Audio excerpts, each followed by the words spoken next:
So, there we are. So before I begin talking about my perspective, I do want to touch back on a few things that were said this morning. Obviously, I couldn't get to all of the breakout sessions that happened, but I did go to a couple as well as to Hugh's keynote. And there were, I think, some interesting points that I fully agree with. The first of all is in terms of that last area, the threat landscape, what Hugh said in terms of personalization of attacks is exactly our experience as well at RSA. You may know that RSA in 2011, March of 2011, was hit by a targeted attack. And that attack, the vehicle for that attack, was a limited dispersion of email to 4 individuals in our HR department. Cleverly crafted, they actually had compromised the recruiting company that RSA used in order to be able to craft those emails for those individuals. The model of the attack was in fact very much similar to what was talked about in one of the other discussions today around endpoint attacks that was held right in the same space. That is a leapfrogging across the infrastructure. So Hugh's point about the personal nature of attacks, the fact of attackers leveraging in ways that is not possible 6, 8, 10 years ago, personal attacks we fully agree with. The second point, in terms of the business transformation, there was a discussion earlier today about application security, one of the breakouts. And although it wasn't talked about in detail in that session, it was clear that part of the underlying theme was the increasing growth of applications, including in the mobile space. And those sorts of transformations are only continuing, not only in terms of how technology is being used, how applications are being developed, for example, but even more importantly, how businesses do their work. I moved to Switzerland 3 years ago from the US. I'm based in Zurich now, just outside Zurich. And it has been an astonishing realization for me about assumptions in the US about things like cloud, for example, and mobility of data, and the ways in which that is at least a more difficult topic here in Switzerland and Europe in general than it is in the US. And it certainly has made me sensitive, as I'll talk about briefly at the end of this session, about the issues of privacy and security and that interrelationship. And then finally, in terms of infrastructure, the discussion around endpoint security and the use of analytics for the endpoint that happened in this same space earlier this morning was exactly that discussion about new ways of thinking, not just about security, but more broadly about your infrastructure. That is, the model in which security of the endpoint previously had been largely a defensive model, now becoming an analytic model, is equally true in terms of the larger infrastructure. I'll actually touch on all of those themes at least briefly as we go along, but it's that last one, that change within how we respond to threats and the ways in which our infrastructure needs to reflect that change, that I think is the most important message today. And perhaps in ways that none of the other speakers have talked about, I want to drill down on the models on analytics that I think are most critical. One of the drivers for that, related to that infrastructure discussion, is around this transformation across the board in our infrastructure into what's called often now the third wave or third platform, the top of that slide.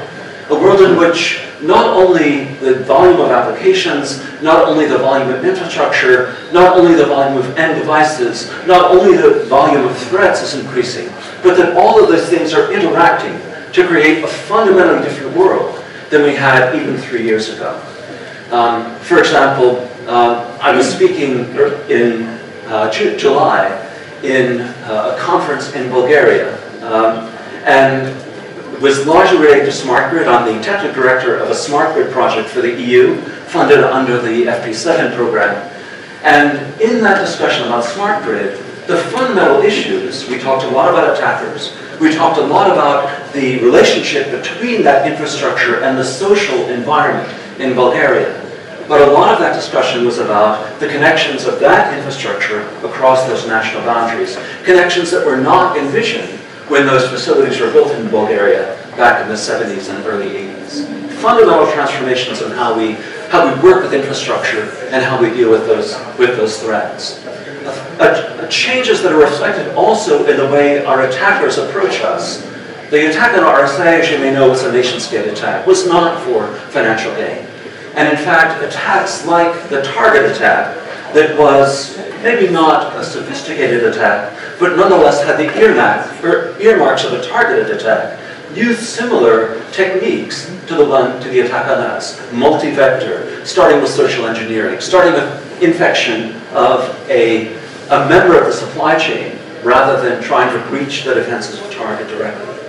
And those changes, both in the attackers and in their approaches, mean that we have to think about the ways in which we're trying to defend our environments. And in fact, not only think about them now, but to think about them for the future. It is in the smart grid environment, which I confess I'm focused on these days.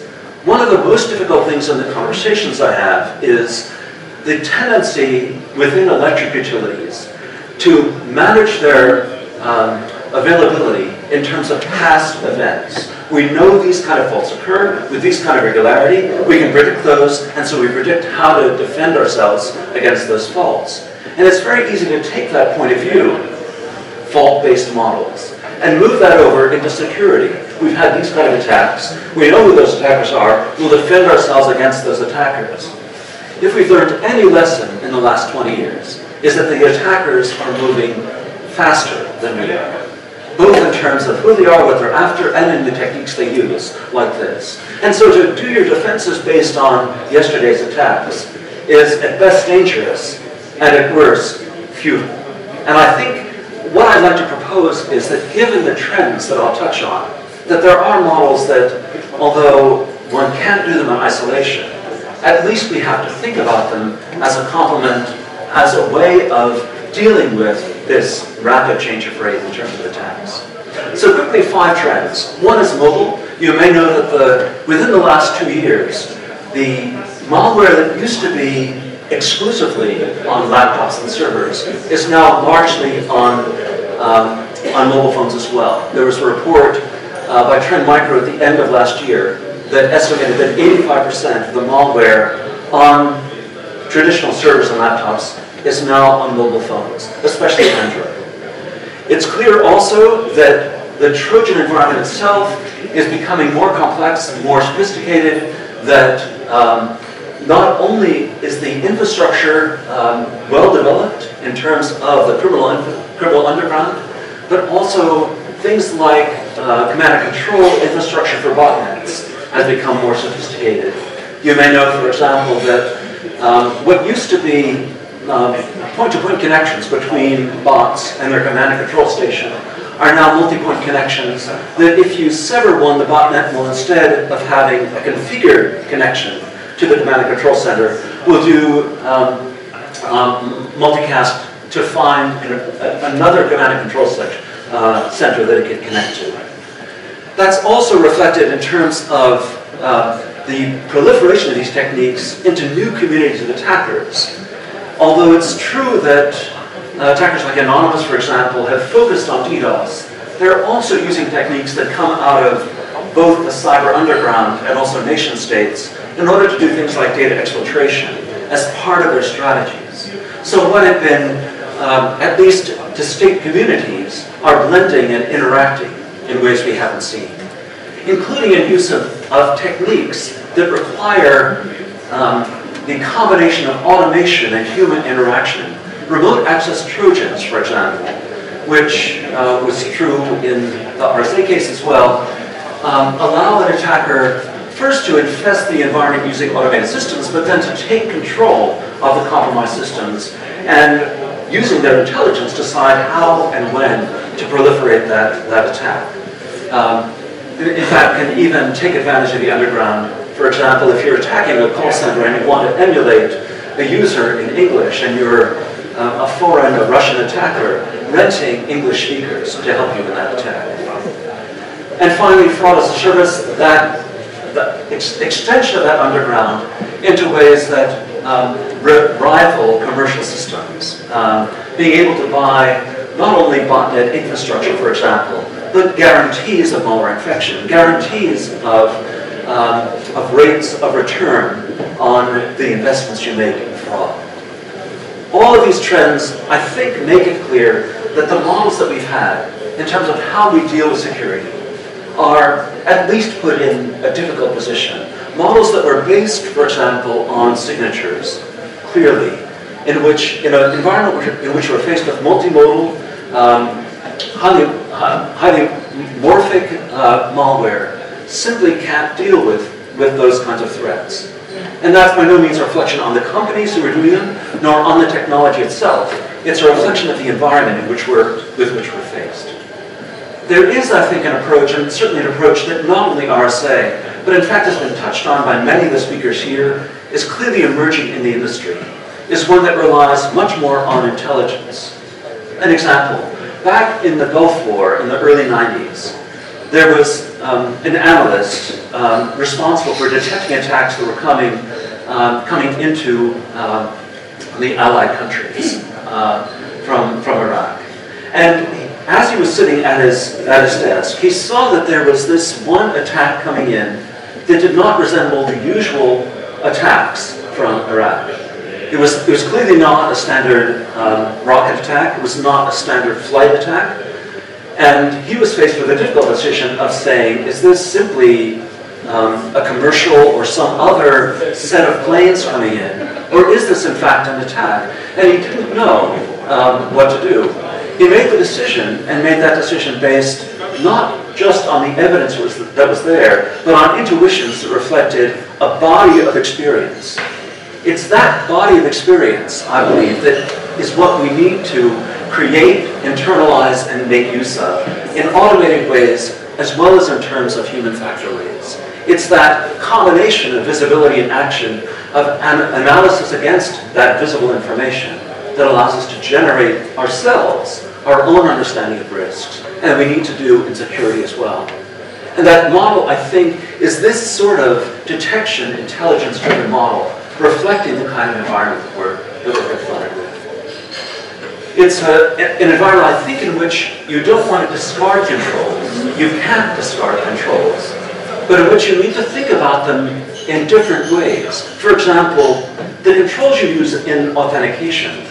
Right now, most of those, as indeed Hugh talked about, are yes or no. Am I authenticated or am I not? But those controls really should take advantage of the massive volume of information that is being assembled about the infrastructure, user interactions, not necessarily an individual, but patterns of interaction, and use all of those factors, potentially, well, maybe not infinite, but huge numbers of factors, to make a decision about whether a particular user should be allowed to do a particular transaction within a particular context. That's not something that can be done without analytics, without massive volumes of information that provide the context for that environment. That's what I'd like to suggest as the model that I think we have to put in place over the next couple of years, and that I think in fact is the larger, longer-term direction for us in terms of security. Models that are not just technology, they're not just technology and process, they're not even just technology and process and people, they're system models of how these interactions occur across the environment that allow us to detect and respond effectively to situations. So in the heart of it certainly is technology, analytics technology, that allows you to do effective analysis across massive volumes of information. Take what you're getting from log events currently, from SIM, right? Take that piece, which could be terabytes of information, and multiply that by not just one factor of 10, but 2 or 3 or 4 or 8 factors of information. Not just in terms of more information of the same kind, but new kinds of information. Information about the infrastructure itself and how it's configured and how it's changing. Information about patterns of usage. Information about threats and vulnerabilities that's coming in now in ways that can be processed within the analytics environment.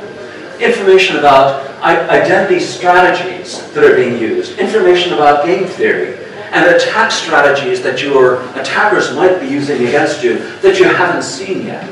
All of that kind of information coming into engines, being stored in ways that allow it to be effectively collected, coalesced, distributed and used. And that within an environment that allows you to set effective policy and derive incidents out of that massive information. it is, I think, a larger strategy. It's not that we're saying, throw out what you know already. Don't forget the intrusion prevention. There are, in fact, clearly cases in which that model of creating a well-protected, well-defined data center is exactly right. In fact, at the RSA conference, at which Hugh did his keynote, and touched on many of the things that he talked about in San Francisco in February, there was also a keynote by Stephen Trilling, who's the CTO, I think CTO, at Symantec. There's a talk by Symantec later on today I saw, which I hope to get to. And in that talk, Stephen, as you might expect, described a model for security as a service that follows very much the way Symantec has been thinking about security for the last 5 years. And he described essentially a security service that would be assembling information from around the world, itself well protected, taking advantage of all of those technologies that protect data within this security as a service data center. Stephen's model for security was an outsourcing model, and one in which analytics and so on had huge importance. But it also was one that embraced this, this larger approach, this larger architecture that brings all of those elements together into a single coherent strategy. And that video, by the way, is available on the RSA conference site.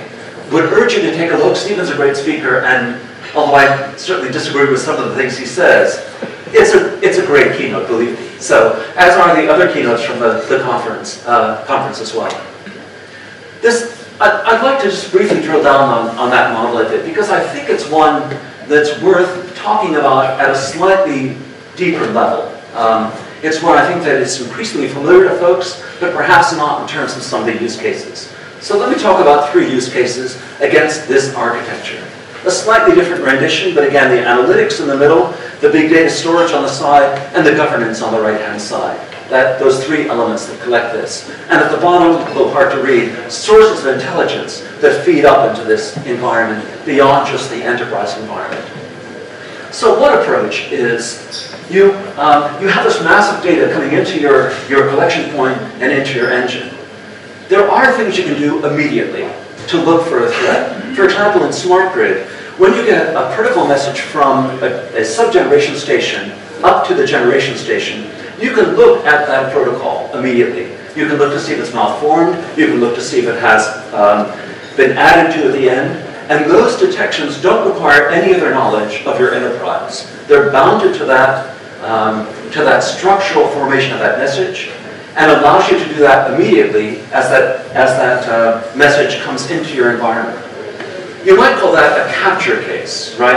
A name that is often used. The case in which you can respond immediately with no information except what is predefined and well understood. It's very much a kind of SIM model before you get to the correlation step. And you might think of protocol analysis as the prime use case here. And one that still makes you sense. But you can simply increase that by having a larger number of protocol models you can now do analytics against. A second model is streaming. That is, you take a little bit more information. The SIM correlation case is a good one, in which you've taken information about an apparent attempt to extrude some kind of information, and your knowledge about who that user is, and you bring those together and say, this user should not be using this information. Much of what was talked about in the endpoint analytics case today was very much this kind of approach. A step up from capture in terms of the amount of information, a step up in terms of the time it takes, and a step up in terms of some of the historical information you're likely to bring into that environment. But there is a third level in which you really are moving beyond anything we've done before, in which, for example, you do extensive derivation of patterns first across that information. You rely on a warehouse of information that has collected lots of source data. Thank you. And has allowed you to identify patterns, for example, of normal movement of data in the enterprise, or of normal user connections, or of normal user activity against a website, and takes those patterns and looks for anomalies against them.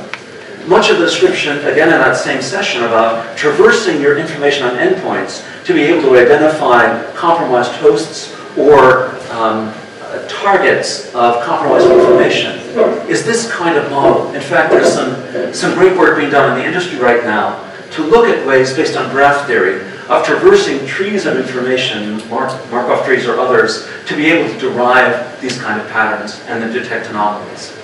But there are other, more extensive information where you use not only your warehouse that's been populated out of archive, but also your archives to do more extensive pattern derivation and definition, and more extensive anomaly detection. And these models, the ability to use all three of these levels, immediate capture and analysis, somewhat longer-term streaming analysis and correlation, and then the longest-term pattern derivation and anomaly detection, all of those have to be used. And in all three of those areas, there's significant work to be done to build out the body of knowledge. In all three of those areas, knowledge about vulnerabilities is important, knowledge about attackers is important, in order to say, given what's happening, what do I do about it? What's the level of risk? What is it that I actually care about in my environment? And it's one reason I think why this isn't just a technology or process out-of-the-box decision. It really depends on your enterprise, on your organization, your government, your academic institution, and you as a person to figure out what the strategy should be for your environment. Back in November last year, I did a session at a game theory conference in Budapest in which myself and colleagues from MIT tried to present a game that would allow you to deal with advanced persistent threats, threats in which your attacker tries to remain unknown. That sort of information has to be brought into these analyses as well, to understand what are the strategies your attacker can use, and what can you as a defender do. You might think of it as this kind of more complex architecture involving not just visibility and analytics, but the whole context of what your enterprise does. My apologies for not having more time to walk through all the detail, but the context, the controls you're using, and the source of expertise are critical pieces, as critical as your technology. Involving operations in ways that go beyond just incident management, involving response to critical incidents that goes beyond just a group of individuals you rely on, and going beyond existing models of security and privacy, where I'd like to end in the very brief time left. We've talked about security and privacy as a balance, right? I think the model has to be that those are complementary and interactive models. In fact, there's a great report that was done by KPMG this time last year, October last year, that talks about within an enterprise, how can you balance the analytics need against the privacy of the information that you have, and talks about exactly use cases that allow you to bring those two things together in ways that make both the security and the privacy more effective, to actually move you out of a conflict, out of a balance, into interaction. It's especially important, I think, because there are strong indications that users themselves are not unambiguous about privacy. This was a report that was done jointly with ENC back in early this year, in June of this year, and it showed very conflicted attitudes by most users about their privacy and about access, ease of access to information. Nonetheless, there are things that you can do to bring these together. For example, by collecting knowledge about the ways in which many users interact with a website, you're able to derive patterns about normal access and find places in which the attacker diverges from that. You can also, by looking at a single compromised host, detect patterns within that host and detect ways in which there are anomalous connections, again, as was discussed in the endpoint talk this morning, right, that are radically different from what a normal user would do. So I think where we are in terms of security and the future of security is indeed on a threshold. And a threshold that's not just technology, and would urge you again to think about this not just in terms of products, RSAs, or anybody else's, but in terms of the transformation within your enterprise, your organization, within the ways in which you think about security, into one in which security derives from the way in which we ourselves manage risk on a daily basis. the way in which we take information in, we process it, we think about what its relevance is to us, whether that's a bird flying in an airplane, or whether that's an email that we get, or whether that's, as happened just yesterday, threats that force an airplane, because of an airplane to be rerouted with all of the individuals on that airplane as well. Major impact on all of the people there. Or a breach that results in your credit card information, login credentials, or other security information being breached. All of that, I think, means thinking about security in terms of this process of discovery, analytics, and response. Of not just, let me put a box in place, even if it's an analytics box, which we sell, right? But in terms of this larger system model. And that I truly think is the future of security. Thank you very much.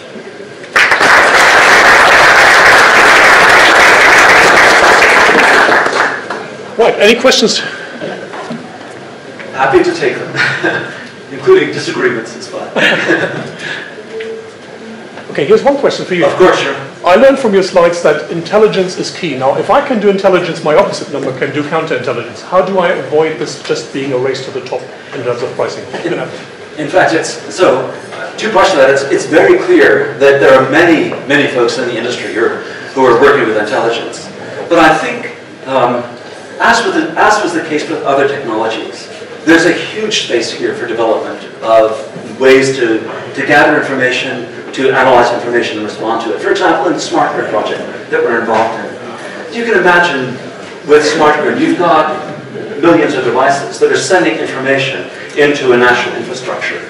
A huge body of information, and the difficulties of managing that volume of information, of deriving intelligence out of that, is huge. There are certain correlations that are easy to make, right? You can look, for example, at the coincidence between the amount of usage for that particular household or industry and the normal usage for that kind of household. In fact, when I spoke in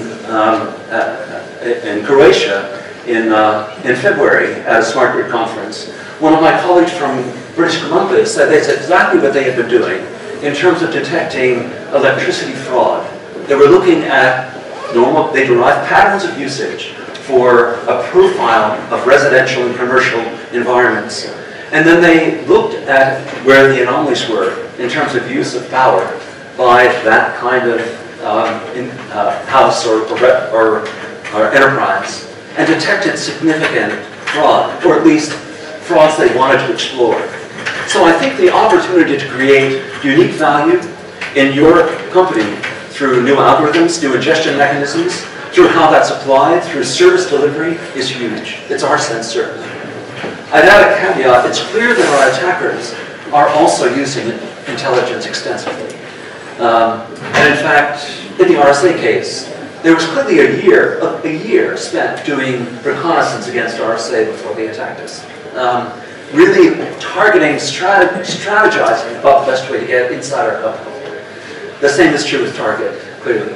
So, and in fact, there are good indications that even in the operations environment for malware, they're using big data, collecting information from the botnet, for example, to look at how to optimize communications, placement of the bots, and so on. So it's clear that we're not the only ones in this game. But I think the difference is that just like we do, though I think the reason we've derived this model for assessing risk based on what we see, how we intuit, how we process that information, is because it is an effective model for how you deal with the risks around you in ways that a single response could not be. The human body has multiple ways of dealing with infection because of the importance of dealing with, of providing redundant mechanisms, ones that allow adaptation over time. I think analytics, in combination with process and other technology, is exactly that kind of adaptive model. Thank you. Great.